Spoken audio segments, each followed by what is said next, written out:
当来看政治的消息，那讲到2004年总统大选南北合作的会见会，国民党是提出要用开放民主初选的方式，国民党是直接口说，讲这分明就是无想要合作。不过侯友宜这边是讲，只是就事论事，卖一下就咧避免。今仔继续咧表连署的郭台铭，同款是讲迄句话，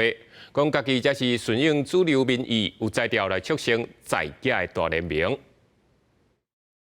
我们现在也没有看到中央政府有针对自然海岸线的消失提出任何环境补偿的概念。 促成兵团7号外部山细节影响的说明会，民众党外部铁真详细听，虽然无签署承诺书，未成提等于研究，不过也呼吁宽团甲大典应公开辩论。总统大选拿另外议题，仅剩最后3个月，国民党甲民众党合作按照推出赛亚上强人选，这次会前会永远无共识。尤其是国民党提议开放式民主初选，和郭文铁害头，搁在配合办执行长金溥聪无拍算合作，有其他用心。 他会故意提出一个，一看就知道很难执行的，这个就是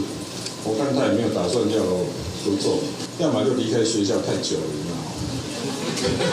已经把这个学识都忘掉，或者就是别有用心。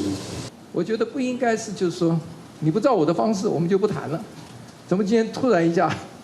说避免的避免，就突然就觉得说你不照我的，我们就不用谈了，就不要谈下一次的会议。 金溥聪强调，不用转民调是因为有效度、信度这问题，真简单用操控。华为挂电影应继续来谈。不过知影要整合，要红海创办人郭台铭，前日会议长王金平就华为较紧归队，连郭文铁这边也讲一定要甲郭台铭有入来。伊即句谚语啦吼，讲啊真文机啦，做无一汤匙，主流民意在哪里，我就在哪里。 民进党赖清德一直走路线，高雄公庙一个煞一个来参拜，拍出国家主权牌，爱民众看清两岸局势，接受9日共识是定有放弃台湾的主权，也提悬各项力量，将南继续建筑守护台湾。台湾面临的中国的威胁，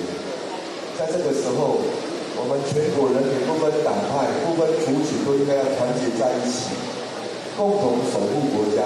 赖清德强调，若是中国有些尊严对台湾方，政府也愿意来对话，我嘛要大家认清局势，莫因为中国加大对台湾的威胁就惊。记者综合报道。